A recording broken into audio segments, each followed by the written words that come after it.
도대체 이해할 수가 없습니다. 여기 우크라이나 폴란드 국경 난민 캠프에서 취재를 하던 중 믿기 힘든 광경을 목격한 특파원이 있습니다. 러시아의 무차별 폭격으로 파괴된 마리우폴에서 탈출한 한 여성이 방탄복을 꼭 쥐고 있었죠. 그녀는 그 방탄복 덕분에 남편이 목숨을 건질 수 있었다며 눈물을 흘렸다고 하는데요. 이 방탄복의 원산지가 현재 큰 논란이 되고 있습니다. 저는 독일 슈피겔지의 국제분쟁 전문 특파원으로 지난 15년간 세계 각지의 전쟁터를 누비며 취재해온 한나 바이스만입니다. 우크라이나 전쟁이 발발한 이후 저는 나토 회원국들과 동맹국들의 지원 현황을 추적하는 특별 취재를 맡게 되었습니다. 한국이라 저는 수첩을 펼쳐 그간의 기록을 다시 읽어보았습니다. 한국은 제가 가장 이해하기 어려운 나라였어요. 우크라이나 정부가 수차례 군사 지원을 요청했지만 한국은 원칙이라는 말만 되풀이하며 살상무기 지원을 거부했죠. 반면 같은 아시아의 일본은 적극적으로 우크라이나를 지원하고 있었습니다. 한나, 이것 좀 봐요. 옆자리에 있던 동료 기자가 태블릿을 건넸습니다. 화면에는 폴란드가 한국의 K2 전차와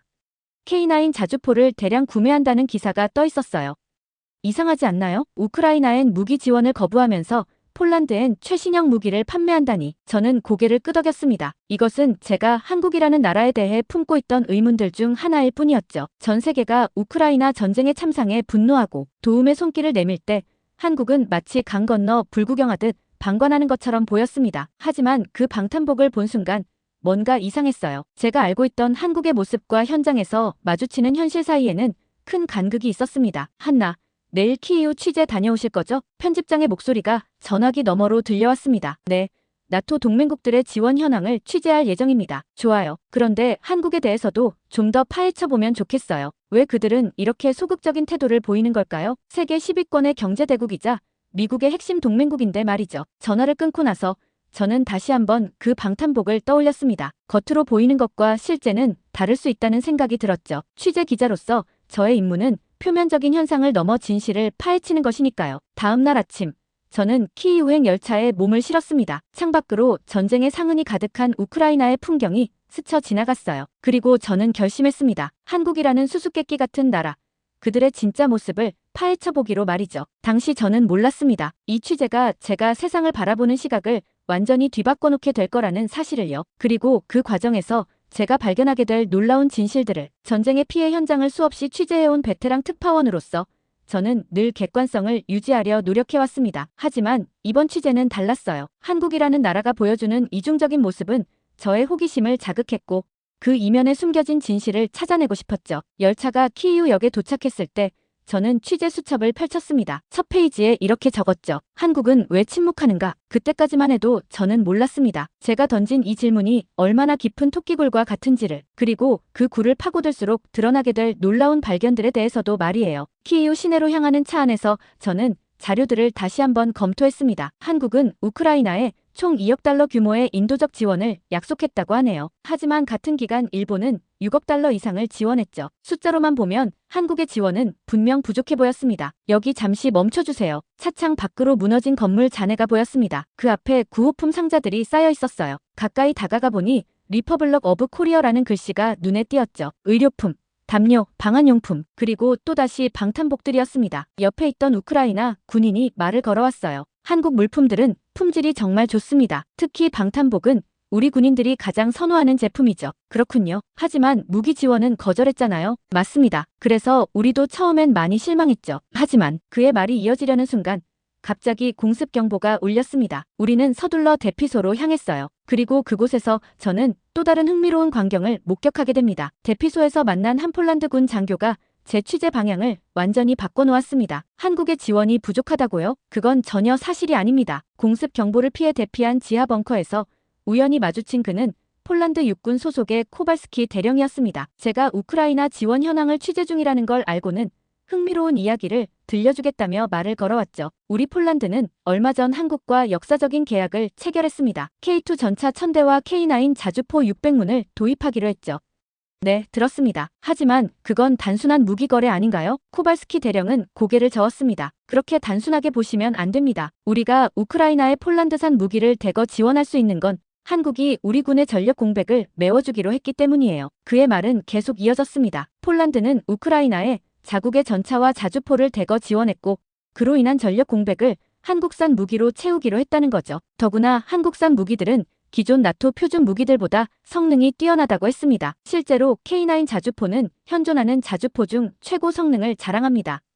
우리 군인들은 이 무기를 손꼽아 기다리고 있죠. 대피소의 희미한 조명 아래서도 그의 눈빛은 진지했습니다. 저는 수첩을 꺼내 그의 말을 빠르게 받아 적었어요. 그러니까 한국이 직접적인 무기 지원은 하지 않지만 우회적으로 우크라이나를 돕고 있다는 말씀이신가요? 정확합니다. 더구나 이건 단순한 우회가 아닙니다. 한국은 이를 통해 나토의 방위력도 강화하고 있죠. 일석이조랄까요? 공습 경보가 해제되고 우리는 근처 카페로 자리를 옮겼습니다. 코발스키 대령은 더 놀라운 이야기를 들려주었어요. 한국은 무기 수출을 넘어서 기술 이전까지 약속했습니다. 폴란드에 현대식 무기 공장을 세우고 우리 기술자들을 교육시키겠다고 하더군요. 이건 정말 파격적인 제안이었어요. 하지만 왜 굳이 한국인가요? 다른 나라들도 많은데. 먼저 한국의 방산 기술은 세계 최고 수준입니다. 게다가 한국은 우리와 비슷한 처지에 있죠. 강대국들 사이에서 생존해야 하는 중견 국가라는 점에서요. 그들은 우리의 안보 고민을 누구보다 잘 이해합니다. 대화를 나누면서 저는 점점 새로운 시각이 생기기 시작했습니다. 표면적으로 드러나는 것과 실제 상황은 완전히 달랐던 거죠. 다음 날 저는 바르샤바의 폴란드 국방부를 방문했습니다. 그곳에서 K2 전차의 실물을 처음 보게 되었죠. 이 전차의 성능은 독일의 레오파드이나 미국의 에밀 에이브럼스와 비교해도 전혀 뒤지지 않습니다. 오히려 일부 측면에서는 더 뛰어나죠. 브리핑을 맡은 장교의 설명이었습니다. 그는 한국의 방산 기술이 얼마나 빠르게 발전했는지 그리고 그들의 무기가 얼마나 신뢰할 만한지를 자세히 설명해 주었어요. 더 중요한 건 한국이 우리의 급박한 상황을 정확히 이해하고 있다는 겁니다. 다른 나토 국가들은 몇 년에 걸쳐 천천히 무기를 공급하겠다고 했지만 한국은 최대한 빨리 공급하겠다고 약속했어요. 취재를 마치고 호텔로 돌아오는 길, 저는 깊은 생각에 잠겼습니다. 한국은 분명 우크라이나에 대한 직접적인 무기 지원은 거부했습니다. 하지만 그들은 자신들만의 방식으로 어쩌면 더 효과적인 방법으로 도움을 주고 있었던 거죠. 그날 밤 저는 편집장에게 긴 이메일을 썼습니다. 한국의 지원 방식은 겉으로 드러나는 것보다 훨씬 더 전략적이고 효과적일지 모릅니다. 그들은 당장의 선전 효과보다 장기적인 영향력을 선택한 것 같아요. 폴란드에서 발견한 사실들은 제가 이전에 가졌던 생각들이 얼마나 피상적이었는지 깨닫게 해주었습니다. 이메일을 보내고 창밖을 바라보며 저는 문득 이런 생각이 들었습니다. 이것이 끝이 아닐 거라고요. 한국이라는 나라에는 아직 제가 발견하지 못한 더 많은 이야기가 숨어 있을 것 같았습니다. 조사하면 조사할수록 제가 몰랐던 세계가 열리는 느낌이랄까요? 한국에 대해서 알게 되는 과정을 저는 도저히 멈출 수가 없었습니다. 편집장의 답장은 예상과 달랐습니다. 한나, 폴란드에서의 발견은 흥미롭네요. 하지만 더 큰 그림이 있을 것 같아요. 러시아에 대한 경제 제재 현황을 조사하던 중 특이한 점을 발견했거든요. 한국의 반도체 수출 중단이 러시아 군수 산업에 심각한 타격을 주고 있다는 보고입니다. 다음 날 아침 저는 브뤼셀 주재 EU 경제제재위원회를 찾았습니다. 러시아의 첨단 무기 생산이 급격히 감소했습니다. 특히 정밀 유도 미사일 생산이 작년 대비 60% 이상 줄었어요. 가장 큰 원인은 반도체 부족입니다. 보고서를 검토하던 중 특이한 점을 발견했습니다. 러시아가 가장 아쉬워하는 것이 바로 한국의 메모리 반도체였어요. 삼성전자와 SK하이닉스가 러시아 수출을 전면 중단하면서 러시아의 하이테크 산업이 마비 상태에 빠졌다는 겁니다. 하지만 대개 언론에서는 정치적인 선택, 안보적인 관점에서 러시아 반도체 수출을 중단한 것이 아니라 전 세계적인 메모리 반도체 품귀 현상으로 인해 미국의 빅테크 기업의 납품 기한을 맞추기에도 빠듯한 상황임을 강조했었죠. 정치적 보복도는 국가 간 갈등의 큰 문제로 번지기 전에 일축하며 반도체 산업의 어쩔 수 없는 수요와 공급의 문제로 일단락시킨 것입니다. 한국 기업들의 결정은 정말 용기 있는 선택이었습니다. EU 경제제재위원회의 마르틴 국장이 말했습니다. 러시아는 한국의 주요 교역국이었어요. 특히 에너지 자원 수입에서 중요한 파트너였죠. 그럼에도 한국은 망설임 없이 제재에 동참했습니다. 그들의 결정이 자국 경제에 어떤 영향을 미칠지 뻔히 알면서도 말이에요. 저는 더 깊이 파고들기로 했습니다. 취재 과정에서 놀라운 사실들이 하나둘 드러났어요. 한국의 반도체는 단순한 전자제품의 부품이 아니었습니다. 그것은 현대 문명을 움직이는 핵심이었죠. 전 세계 메모리 반도체 시장의 70% 이상을 한국 기업들이 점유하고 있습니다. 이건 엄청난 영향력이에요. 독일의 한 반도체 전문가는 이렇게 설명했습니다. 현대의 무기 체계는 고성능 반도체 없이는 작동하지 않아요. 전차, 미사일, 레이더 시스템, 모든 것에 반도체가 들어갑니다. 한국이 공급을 중단하면 첨단 무기 생산은 사실상 불가능해지죠. 취재를 더 진행하면서 저는 한국의 기술력이 가진 진정한 의미를 깨닫기 시작했습니다. 그들은 군사력이나 경제 규모만으로는 설명할 수 없는 새로운 형태의 영향력을 가지고 있었어요. 우리 독일도 한국의 반도체 없이는 자동차를 만들 수 없습니다. BMW의 한 임원이 털어놓은 말입니다. 현대의 자동차 한 대에는 수천 개의 반도체가 들어가요. 이 중 상당수를 한국 기업들이 공급하죠. 러시아가 겪고 있는 상황을 보면서 우리는 한국이라는 동맹국의 가치를 다시 한번 실감하고 있습니다. 특히 충격적이었던 것은 중국의 반응이었습니다. 중국 관영 매체들은 연일 한국의 배신을 비난하고 있었어요. 러시아와 중국이 한국을 압박하기 위해 다양한 수단을 동원하고 있다는 소식도 들려왔습니다. 하지만 한국은 흔들리지 않았어요. EU경제제재위원회의 한 관계자가 말했습니다. 그들은 명확한 선택을 했습니다. 단기적인 경제적 이익보다 국제사회의 원칙과 가치를 선택한 거죠. 이는 한국이 더 이상 변방의 국가가 아닌 글로벌 질서를 주도하는 핵심 국가로 성장했음을 보여주는 증거입니다. 브뤼셀에서의 마지막 날, 저는 나토 본부도 방문했습니다. 그곳에서 들은 이야기는 더욱 놀라웠어요. 우리는 이제 동맹의 개념을 새롭게 정의해야 할지 모릅니다. 나토의 군사기술자문관이 말했습니다. 과거에는 군사력과 지정학적 위치가 동맹의 가치를 결정했죠. 하지만 이제는 기술력이 가장 중요한 요소가 되었습니다. 이런 측면에서 한국은 서방 동맹의 핵심 축이 되어가고 있어요. 그들의 반도체, 배터리 기술은 우리의 미래를 좌우할 수 있는 수준입니다. 호텔로 돌아오는 길에 저는 생각했습니다. 폴란드에서 발견한 것이 한국의 군사적 영향력이었다면 브뤼셀에서 본 것은 그들의 기술적 영향력이었어요. 그리고 이 두 가지는 분명 깊은 연관성이 있었습니다. 노트북을 열고 지금까지의 취재 내용을 정리하면서 저는 이전에는 보지 못했던 새로운 패턴을 발견했습니다. 한국은 자신들의 기술력을 전략적 자산으로 활용하고 있었어요. 그것도 매우 정교하고 효과적인 방식으로 말이죠. 기술이 새로운 형태의 국력이 된 시대. 저는 이 문장을 노트북에 적으며 다음 취재 계획을 세우기 시작했습니다. 분명 아직 발견하지 못한 또 다른 측면이 있을 것 같았거든요. 한국이라는 나라는 제가 알면 알수록 더 흥미진진한 수수께끼처럼 느껴졌습니다. 브뤼셀에서의 마지막 날, 예상치 못한 연락을 받았습니다. 바이스만 기자님, 한국의 입장을 이해하고 싶으시다면 헬싱키에 있는 저희 연구소를 방문해 보시는 게 어떨까요? 북유럽 안보연구소의 수석연구원 에릭 안데르손 박사였습니다. 그는 동아시아 안보 문제의 전문가로 특히 한반도 정세에 정통한 것으로 알려져 있었죠. 다음 날 아침, 저는 핀란드행 비행기에 올랐습니다. 비행기 안에서 지난 취재 내용을 정리하면서 여전히 풀리지 않는 의문이 있었어요. 왜 이토록 강력한 기술력과 영향력을 가진 나라가 우크라이나 사태에서는 이렇게 신중한 태도를 보이는 걸까요? 한국은 지금 역사상 가장 복잡한 외교적 도전에 직면해 있습니다. 안데르손 박사는 연구소의 상황실에서 거대한 동아시아 지도를 가리키며 말을 시작했습니다. 보시다시피 한국은 세계에서 가장 위험한 지정학적 십자로에 위치해 있어요. 북쪽으로는 핵무장한 북한이, 서쪽으로는 중국이, 동쪽으로는 일본이, 그리고 러시아까지 모든 강대국이 이 작은 반도를 둘러싸고 있습니다. 그는 최근 벌어지고 있는 새로운 움직임에 대해 설명했습니다. 러시아의 우크라이나 침공 이후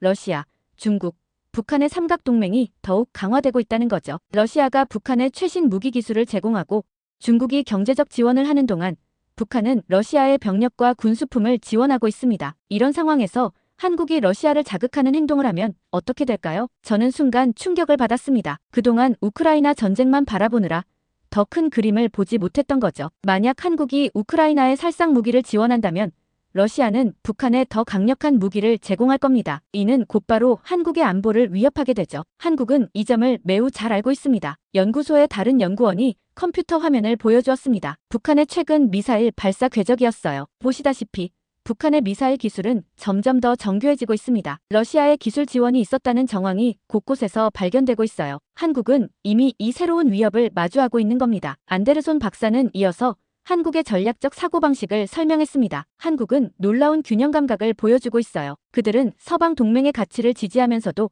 동시에 자국의 안보를 위협하지 않는 방식을 찾아냈습니다. 폴란드를 통한 간접 지원, 반도체 수출 중단을 통한 경제 제재 참여, 이 모든 것이 철저한 전략적 계산의 결과입니다. 헬싱키에서의 취재는 계속되었습니다. 연구소의 자료실에서 저는 더 흥미로운 사실들을 발견했어요. 한국은 냉전 시대부터 이런 균형 잡기를 해왔습니다. 또 다른 연구원의 설명이었습니다. 그들은 미국과의 동맹을 굳건히 하면서도 중국, 러시아와 같은 구공산권 국가들과도 경제 협력을 이어왔어요. 이는 단순한 외교적 유연성이 아닌 생존을 위한 전략이었죠. 자료들을 검토하면서 저는 점점 더 깊은 통찰을 얻게 되었습니다. 한국의 신중한 태도는 결코 소극적인 것이 아니었어요. 오히려 매우 적극적인 전략의 일부였던 겁니다. 현재 한국은 놀라운 실험을 하고 있어요. 안데르손 박사의 마지막 말이 특히 인상적이었습니다. 그들은 기술 강국으로서의 영향력과 지정학적 위치의 취약성 사이에서 새로운 균형점을 찾고 있습니다. 이는 21세기 중견국가의 새로운 생존 전략이 될 수도 있죠. 헬싱키를 떠나기 전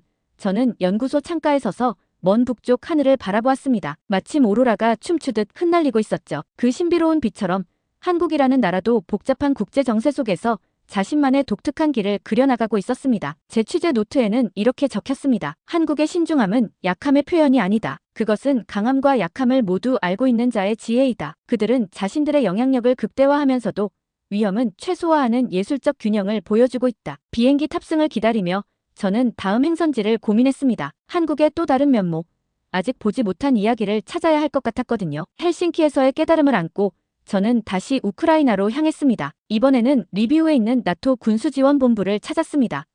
이곳은 서방의 지원 물자가 우크라이나로 들어가는 관문이었죠. 이게 전부 한국산입니다. 나토 군수담당관이 거대한 물류창고의 한 구역을 가리켰습니다. 방탄복, 방탄 헬멧, 야간 투시경, 의료용 키트들이 차곡차곡 쌓여 있었습니다. 수량도 놀랍지만 더 중요한 건 품질입니다. 한국산 방탄복은 러시아제 저격총의 7.62탄도 막아낼 수 있어요. 실제로 이 방탄복 덕분에 목숨을 건진 우크라이나 군인들이 수백 명에 이릅니다. 저는 방탄복 하나를 들어보았습니다. 예상보다 가볍고 착용감이 좋아 보였어요. 이건 단순한 군수물자가 아닙니다. 최첨단 기술의 결정체죠. 한국은 자신들의 기술력을 인명 구조에 집중하고 있어요. 살상 무기는 공급하지 않지만 생명을 지키는 장비들은 최고급으로 제공하고 있습니다. 다음 날 저는 키이우 근교의 한 야전병원을 방문했습니다. 그곳에서 만난 군의관은 한국산 의료 장비에 대한 놀라운 증언을 들려주었어요. 이 휴대용 초음파 장비를 보세요. 한국산인데 전장에서 부상자의 내부 출혈을 즉시 확인할 수 있습니다. 배터리 수명도 길고 조작도 간단해서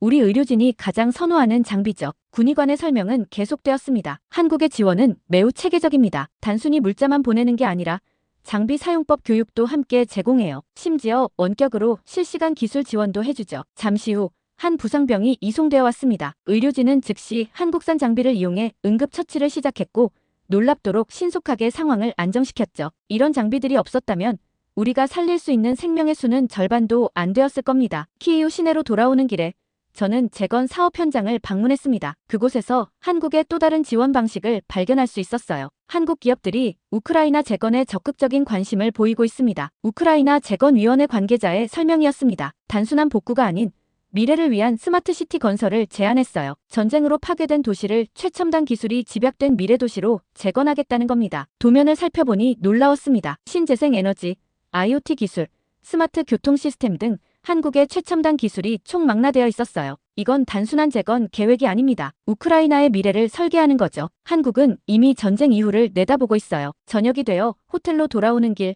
거리에서 한 젊은 우크라이나 군인을 만났습니다. 그는 한국산 야간 투시경에 대한 자신의 경험을 들려주었어요. 이 장비 덕분에 우리 부대원 전원이 러시아군의 야간 기습에서 살아남을 수 있었습니다. 한국이 직접적인 무기는 지원하지 않지만 그들이 보내준 장비들은 우리의 생명을 지켜주고 있어요. 취재를 마무리하며 저는 이전과는 다른 시각을 갖게 되었습니다. 한국의 지원은 겉으로 드러나지 않지만 매우 효과적이고 체계적이었어요. 그들은 생명을 구하는 기술에 집중하면서 동시에 미래를 준비하고 있었습니다. 노트북을 열고 이날의 취재 내용을 정리하면서 저는 이렇게 적었습니다. 한국의 지원은 마치 보이지 않는 손과 같다. 화려하지 않지만 필수적이고 조용하지만 효과적이다. 그들은 살상이 아닌 생존에, 파괴가 아닌 건설에 집중하고 있다. 이것이야말로 진정한 의미의 인도적 지원이 아닐까? 우크라이나 취재를 마무리하고 귀국하던 중 예상치 못한 연락을 받았습니다. 나토 해군사령부에서 취재 요청을 하였던 연락이 이제 온 것이죠. 현재 우리는 역사적인 순간을 목격하고 있습니다. 영국 포츠머스 해군기지에서 만난 나토 해군 관계자는 이렇게 말문을 열었습니다. 보시다시피 적이 정박해 있는 군함들의 상당수가 한국에서 건조되었습니다. 폴란드, 노르웨이, 영국, 점점 더 많은 나토 회원국들이 한국 조선소에 군함을 발주하고 있죠.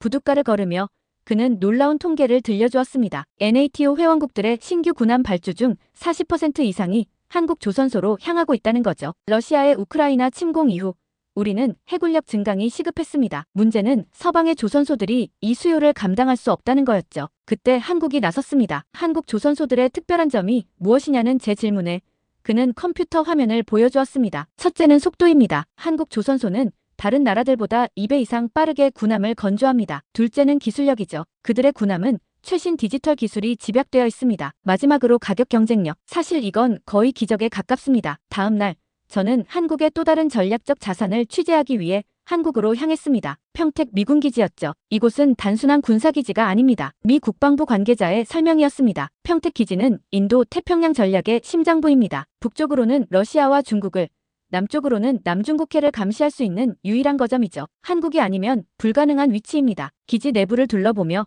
저는 그동안 보지 못했던 한국의 또 다른 면을 발견했습니다. 이곳은 군사기지를 넘어 첨단 기술의 집약체였어요. 한국의 디지털 인프라가 없었다면 우리의 작전 수행 능력은 절반도 되지 않았을 겁니다. 5G 네트워크, 실시간 데이터 처리 시스템.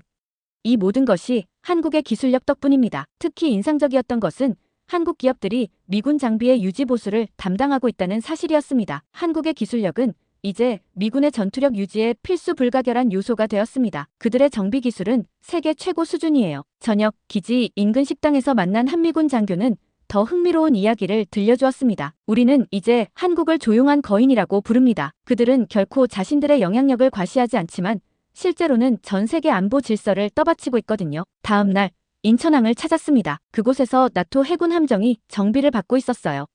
우리는 이제 태평양에서 작전을 수행할 때마다 한국의 지원이 필요합니다. 군함 정비부터 첨단 장비 업그레이드까지 한국은 우리의 눈과 귀가 되어주고 있죠. 취재를 마무리하며 저는 한 가지 확실한 결론에 도달했습니다. 한국은 결코 큰 소리를 내지 않지만 세계 안보 질서에서 핵심적인 역할을 수행하고 있었어요. 그들의 영향력은 마치 중력과 같았습니다. 보이지는 않지만 모든 것을 제자리에 있게 만드는 힘. 노트북에 마지막 문장을 적으며 저는 생각했습니다. 이것이야말로 21세기 강대국의 새로운 모습이 아닐까요? 굳이 자신의 힘을 과시하지 않아도 모두가 그 존재의 중요성을 인정할 수밖에 없는 그런 나라. 한국은 바로 그런 나라였습니다. 베를린으로 돌아오는 비행기 안에서 저는 지난 3개월간의 취재 기록을 다시 펼쳐보았습니다. 처음 이 취재를 시작했을 때 저는 한국을 이해할 수 없었습니다. 우크라이나 전쟁이라는 세계사적 순간에 왜 이토록 모호한 태도를 보이는지, 도대체 그들은 어느 편에 서 있는 것인지 의문투성이었죠. 하지만 지금 제 손에 들린 취재 노트에는